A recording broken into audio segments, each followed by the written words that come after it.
En 2009, est-ce que vous vous souvenez avoir donné des instructions à votre intendant, colonel Gonou Sangaré, afin de procéder au retrait de la somme de 10 milliards de francs guinéens au niveau de la Banque centrale, afin d'entretenir les recrues de Kalea?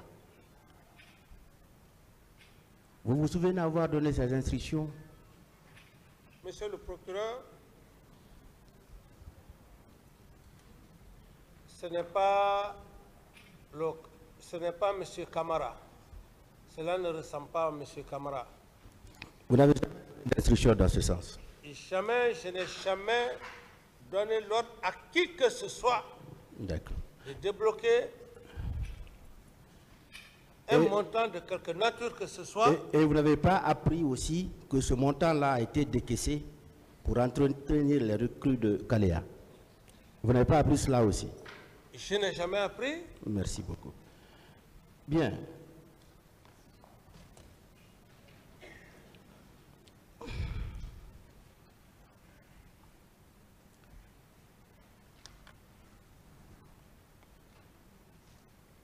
Qui est Jacques Mahomi? Jacques Mahomi? Si je le vois, je peux le connaître, monsieur le procureur. Par son nom, vous ne pouvez pas le connaître? Par le nom, je ne peux pas le reconnaître. C'est comme le cas qu'on parlait de Condé. Si je vois Condé Mohamed, peut-être que je peux le reconnaître. Au niveau de la présidence, il n'y avait pas un certain Jacques Mahomi? Je dis bien, monsieur le procureur, si je vois monsieur Jacques Mahomi, je peux vous dire que oui, je le connais ou je ne le connais pas. Bien. Il y avait combien de recrues à Kalea? Ou bien on ne vous a pas dit même le nombre? Par rapport à l'affaire de Kalea, monsieur le procureur, le président ne s'occupe pas du recrutement. Un. Deuxièmement, si vous voulez en savoir ce qui s'est passé à Kalea, que le journal Sekouba soit là, c'est lui qui a fait le recrutement. Qu'il soit là. Tant qu'il n'est pas là, c'est lui qui a fait le recrutement de Kalea, c'est lui qui sait comment il a recruté. Oui. Mais moi, je ne parlerai pas à sa place. Mais sous votre autorité? Oui, sous mon autorité. Quelqu'un qui a violé d'abord un principe. Le jour du 28 septembre, il s'en va sans mon ordre de mission. Monsieur Camara, la question est de savoir, est-ce que vous connaissez le nombre des recrues de Kalea? Je ne connais pas le nombre des recrues, monsieur le président. D'autres questions, monsieur le procureur? Bien. C'est que par rapport à Kalea, il n'y a plus de doute parce que notre parquet a pris soin d'écrire au directeur actuel de Kalea. Il nous a répondu. Et nous allons mettre après l'écrit à la disposition de vos conseils. Et ce directeur a dit quoi? Juillet 2009-2010, arrivée des soldats du CNDD. Recrutement et formation des soldats du CNDD. Cette formation ne relevait pas du commandement de la gendarmerie. Le directeur du centre, c'était lieutenant Bienvenu Lama. Le directeur des études, lieutenant Jean-Louis Pogomou. Et il a dit enfin, recrutement sous le régime du capitaine Moussa Dadis Kamara.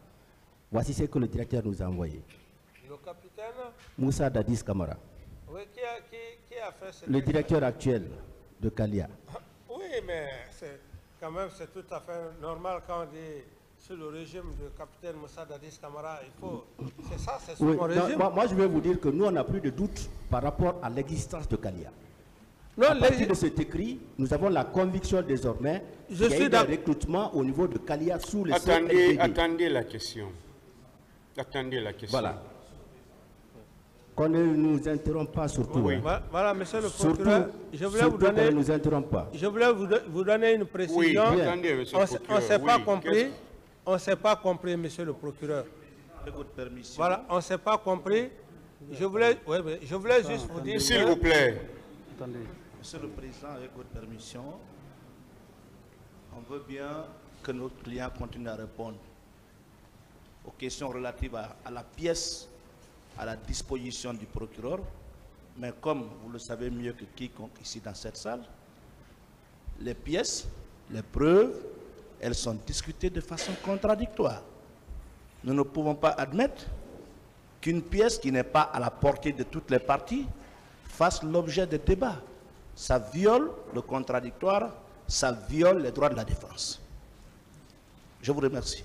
Je voudrais bien, si le ministère public veut que des débats se prolongent sur cette pièce, qu'elle soit portée à la connaissance du président, Moussa Dadis Camara, des parties civiles et de tous les accusés. Sinon, notre client ne pourra pas être à mesure de répondre aux questions concernant une pièce qui ne détient pas. Je vous remercie.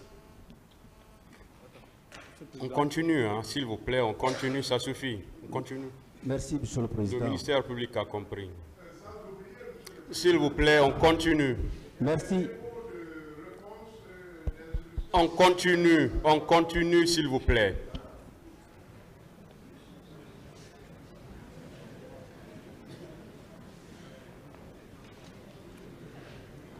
Merci, Monsieur le Président. Bien, nous allons continuer. Nous allons vous lire quelques dépositions de témoins. Quelques dépositions de... De témoins. Oui. Voilà. Certains officiers et certains cadres qui ont eu à travailler avec vous ont été reçus par les magistrats instructeurs. Des témoins civils ou militaires. Suivez, M. Camara, ne soyez pas pressé. Attendez.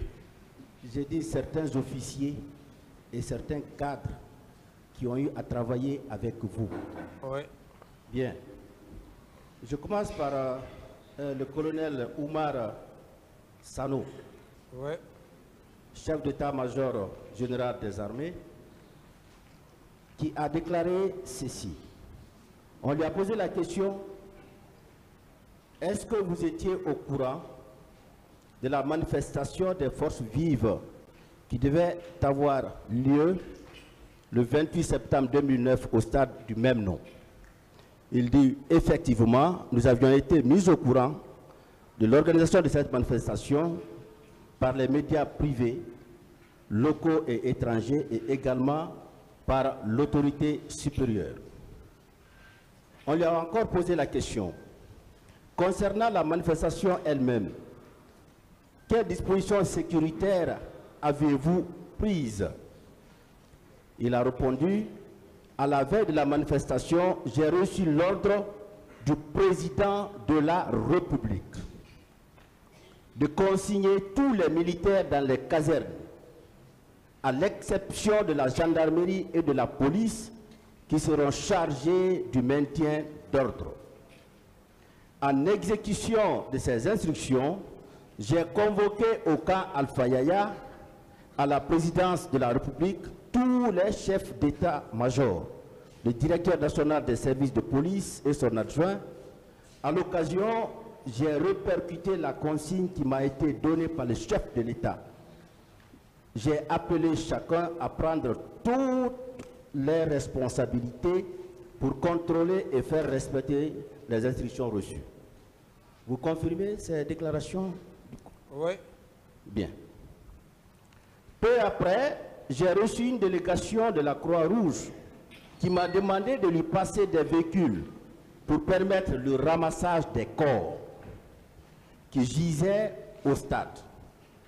J'ai agréé la demande aussitôt en ordonnant au chef de train de mettre les véhicules qu'il fallait à leur disposition au nombre de 4. Je précise que c'est la Croix-Rouge qui s'est occupée du ramassage des corps. Un rapport dressé à cet effet et qui m'a été déposé par la dame, lesquels intéressés ont trouvé, voilà, par la dame à l'état-major, le nombre de corps y est indiqué, ainsi que les circonstances dans lesquelles les intéressés ont trouvé la mort.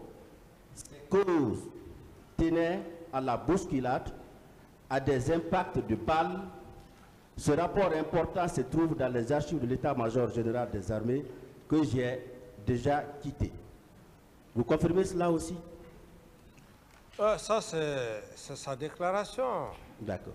C'est sa déclaration, je ne peux pas confirmer, c'est sa déclaration. D'accord.